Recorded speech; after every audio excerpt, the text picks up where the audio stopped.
Yo, what the hell's up? Welcome back to Reviews with Jake, where I just got done watching Bill and Ted Face the Music.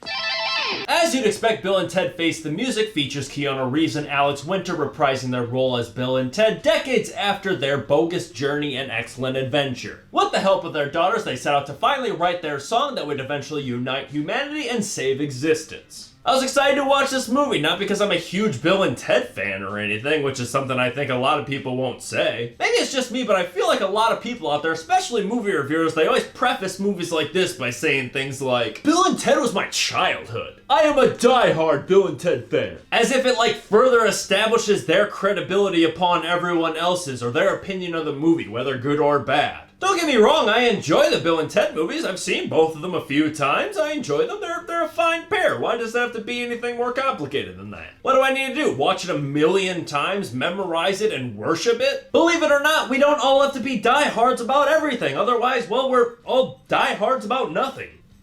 Whoa. No, I was mostly excited to watch this movie because it was Keanu Reeves returning to this role. Alex Winter, yeah, good, great, glad to see him here, but it's not like he went off to have an action star career like Keanu Reeves did. Seeing him start here with this stupidly endearing character, leave and have an action career and then come back to it decades later, that's interesting. I'm excited to see that. Like the modern day comparison would be Chris Pratt if he 10 years from now went back to being Andy Dwyer, got fat again after being ripped for the Marvel Universe in Jurassic World. That career trajectory just going full circle, I don't know, that's interesting to me. I was excited to see how it played out. And the pro star right there, it was fun to see these two actors reprise these roles after all these years. It was a little weird and maybe a little bit sad to see these two grown-ass men playing these clueless teenagers after all these years, but I thought they found a good way of handling it, and I didn't think that it felt too awkward, at least not in a way that they weren't intending to go. I also thought Samara Weaving and Bridget Lundy Payne, I think I'm pronouncing that right,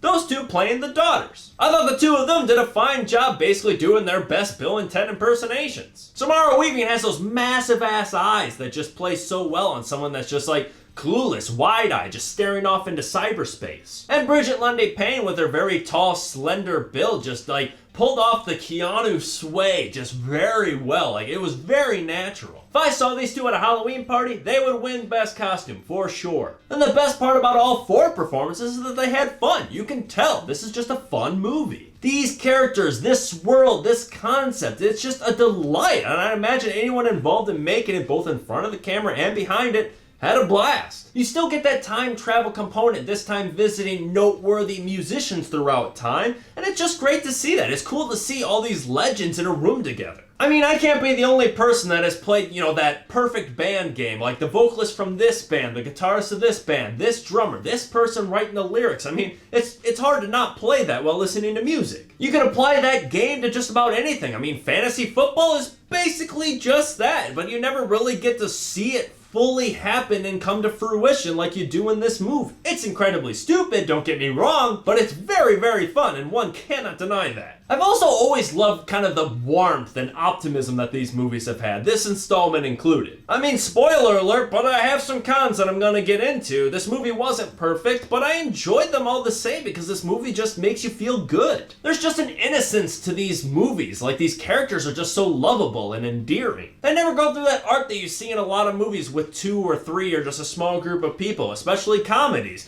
where they kind of turn against each other in the second act just to kind of stir up a little bit more drama and intrigue. But these characters don't do that here. I mean, even while they're facing trials, the writers didn't feel the need to slap them in the face with that arc. It's refreshing, I don't know, there's just an aura about this movie that just makes you feel good. However, as mentioned previously, this movie does have some flaws, mostly of the technical variety. For starters, the audio mixing wasn't the greatest. I feel like a lot of the times the dialogue was way too low, and the sound effects and music were way too high. Kind of a Tenet thing going on there. And I felt like I was reaching for the remote to adjust the volume way too much. There were also a few portions of dialogue that I felt like the general audio quality wasn't the greatest. There were a few scenes where you had two people in the same room talking to each other. One person had crystal clear audio, the other person was a little thin, needed a little bit more bass. I don't know if it was a different microphone, or they just didn't get the microphone as close to the talent. I don't know, but when you're in the exact same room, there shouldn't be that noticeable of a difference. difference. Perhaps that's a little nitpicky, but it was a little distracting for me. Similarly distracting was some suspect CGI, green screening, and keying across certain portions of the film. I felt like the biggest reason for that was some bad lighting. Either the talent would be way too bright and the background would be too dark, or vice versa. The talent would be too dark and the background too bright. Either way, it just didn't look right. It was just rare in this movie where the two of them actually looked like they belonged together.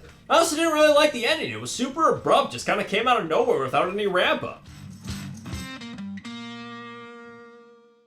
You can see how that would be a problem, right? All in all, the movie was far from perfect, but I thought that it did enough to justify its delayed existence after all these years. It was a nice, friendly, fun, yet maybe a little expendable comedy. I'm going to give Bill and Ted Face the Music a B-.